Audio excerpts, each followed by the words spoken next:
Section 5.5, deriving and integrating other bases. So the first thing you're going to do is the quiz trade cards. Assuming you've already done that, though, let's go ahead and look at the lesson here. So 2 raised to the x, I need to change that to base e, because we like using things in base e because it's easy to derive, it's easy to anti-derive. Well, up here we see 5 raised to the x is the same thing as e raised to the natural log of 5 raised to the x, because these would cancel out, just give me 5. But I'm actually going to leave it in this form because that's easier to work with. So 2 raised to the x would be the same thing as e raised to the natural log of 2, because those would cancel each other out, just give me 2. And all that, whatever that number is, times x. Same way I can rewrite this as e raised to the natural log of 1/2. Because those would cancel out and just give me 1/2. But all that is raised to the x. So e raised to the natural log of a raised to the x is the same thing. So with this in mind here, what we're going to do is we are going to derive 5 raised to the x. Well, I'm really going to write this as the derivative of e raised to the natural log of 5 raised to the x. Because this is easy to derive. This is going to be the derivative of e to the whatever is e to the natural log of 5 times x. Then chain rule, the derivative of natural log of 5 times x. Now notice that's just an exponent right there. That's just some big long decimal. That's going to be natural log of 5. Natural log of 5 times x. Just think of it as like 5x. What's the derivative of 5x? It would just be 5. Now I can simplify this though, and because I know this right here is really just 5 raised to the x times the natural log of 5. Same thing for this one. I can rewrite this as e raised to the natural log of 2x. And when I derive this, it's going to be e raised to the natural log of 2x, because the derivative of e to some function is just e to the same function. Chain rule, derivative of a constant times x is just going to be the constant, natural log of 2. But I can simplify this right back to where it came from as 2 to the x times the natural log of 2. So this works even if it's just base a. I can rewrite this as a to the natural e to the natural log of a times x, which gives me, once I derive it, e to the natural log of a x times the natural log of a, which is just a to the x again times the natural log of a.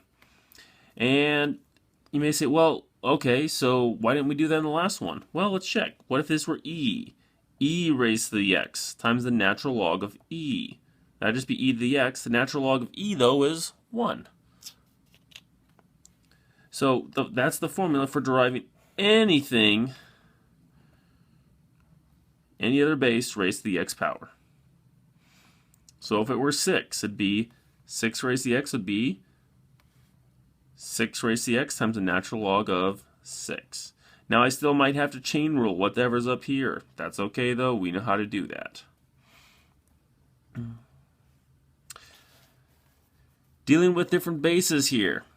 So just as a quick sidebar here, quite literally, log base 2 of 5 is equal to n. If I want to change the base, well, I'm just going to rewrite this in exponential form. 2 raised to some exponent, n, gives me 5. What if I want to change the base to e? Well, I'm going to take the natural log of both sides. Then using my properties, I can bring the n down front. So n times the natural log of 2 is equal to the natural log of 5. Divide both sides by the natural log of 2 and get n is equal to natural log of 5 divided by natural log of 2.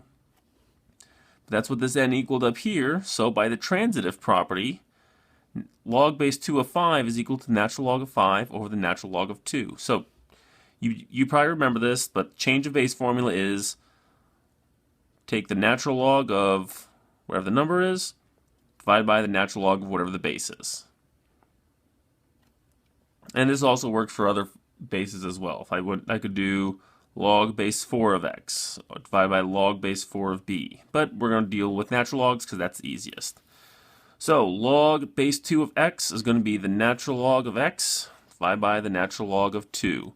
I'm actually even going to split this up for calculus reasons into the following. 1 over the natural log of 2 times the natural log of x.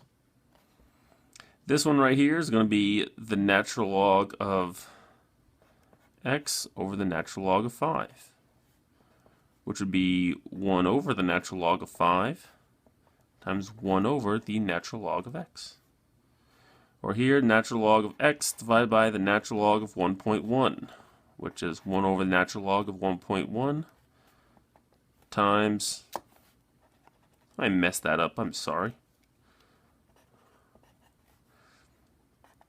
times the natural log of x.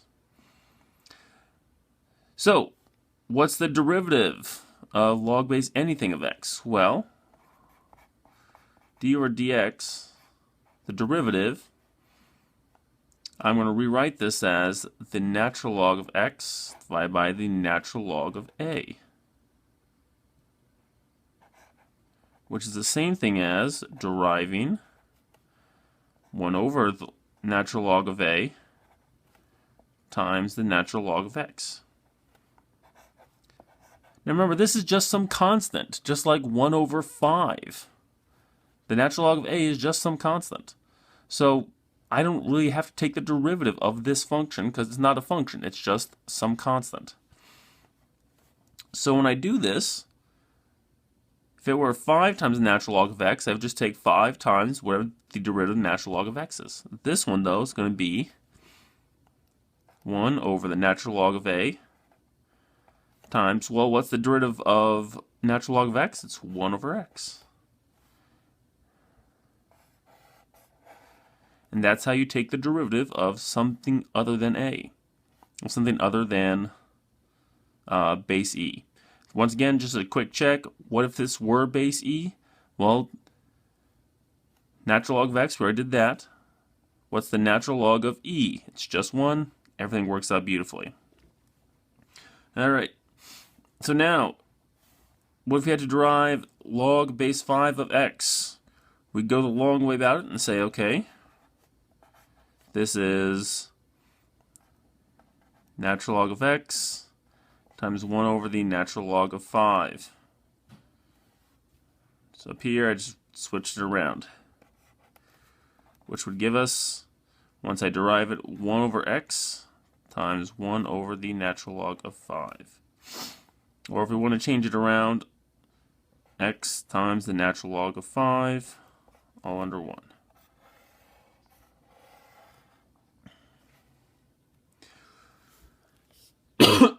Driving something a little bit nastier here. X squared times log base 2 of 3x minus 4.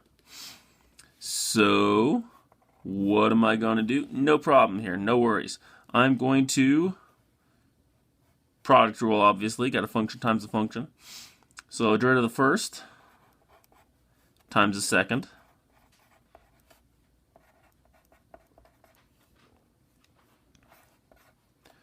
Plus the derivative of the second times the first. So I'm just going to write x squared right here. Derivative of the second here,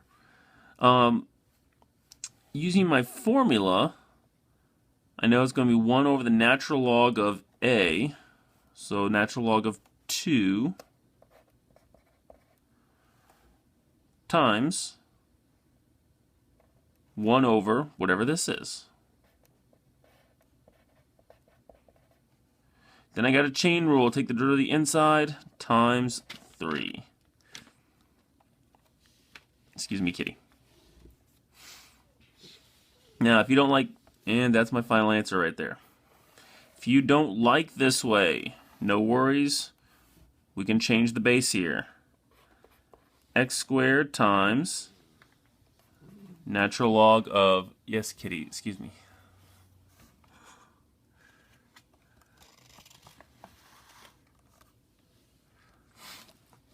X squared times the natural log of 3x minus 4, all divided by the natural log of 2. And if I want to, I can really just kick this. I could kick this out front if I want to. So I gotta take the derivative of this whole thing.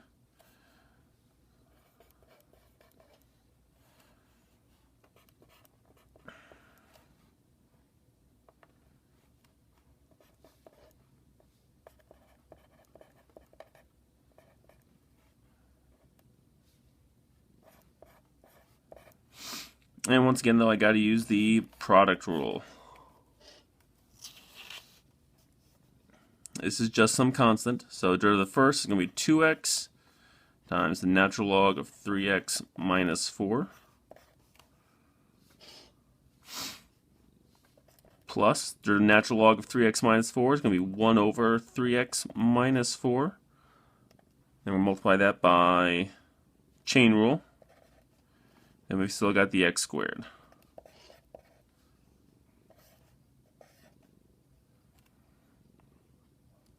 And we can't forget, though, that I've got this whole 1 over natural log of 2 out front.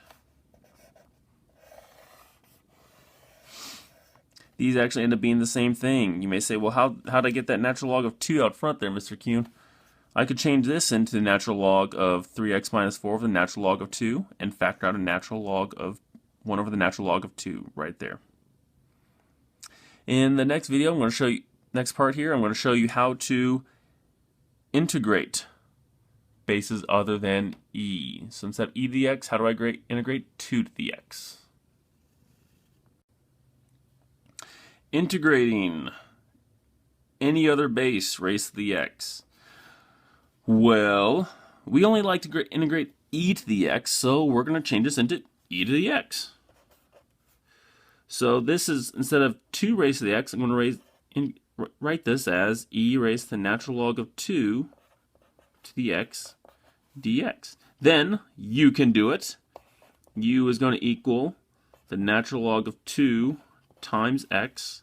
Now remember, that's just some constant times x.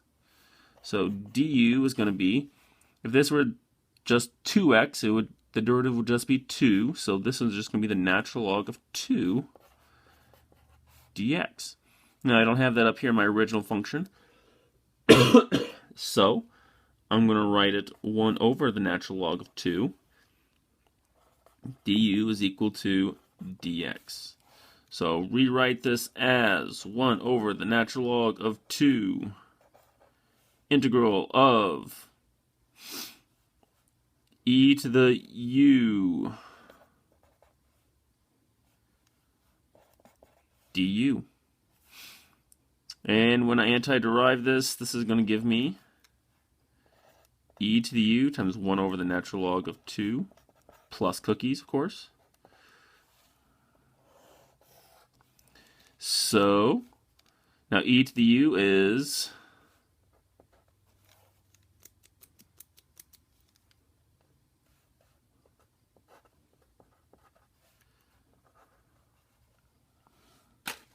sorry about that. Pencil ran all the way.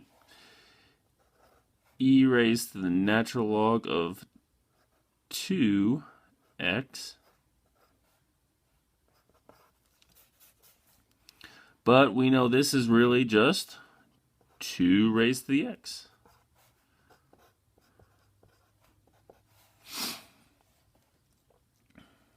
Now, most scientists actually and mathematicians would even leave this as e to the natural log of 2 raised to the x. Often don't change the base here. We do it sometimes just for to have just an easier way to write it, but oftentimes when actually working with the mathematics, we leave it right here.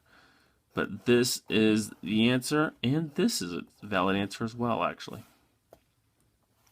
So what we found here is a, just like the 2 here, so the antiderivative of any number raised to the x is 1 over the natural log of a times a raised to the x plus c.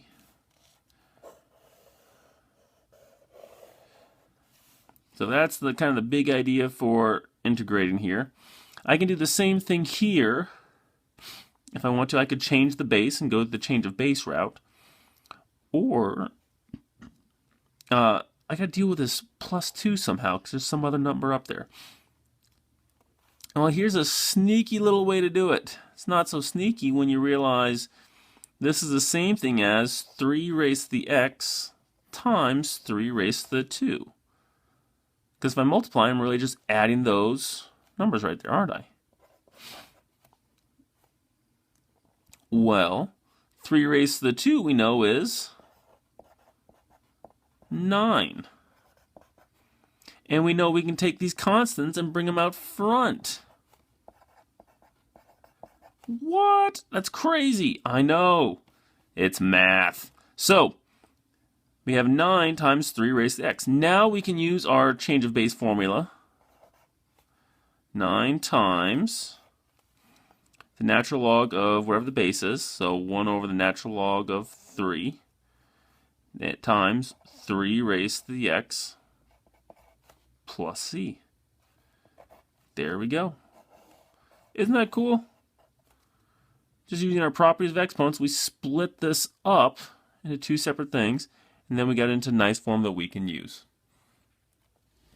All right. So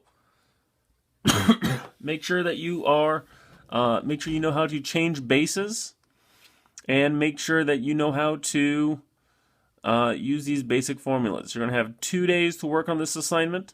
Make sure you practice with the quiz trade cards for changing the base, and make sure that take your time and do this, but practice some each night. You got 2 nights on this assignment. Thanks for watching.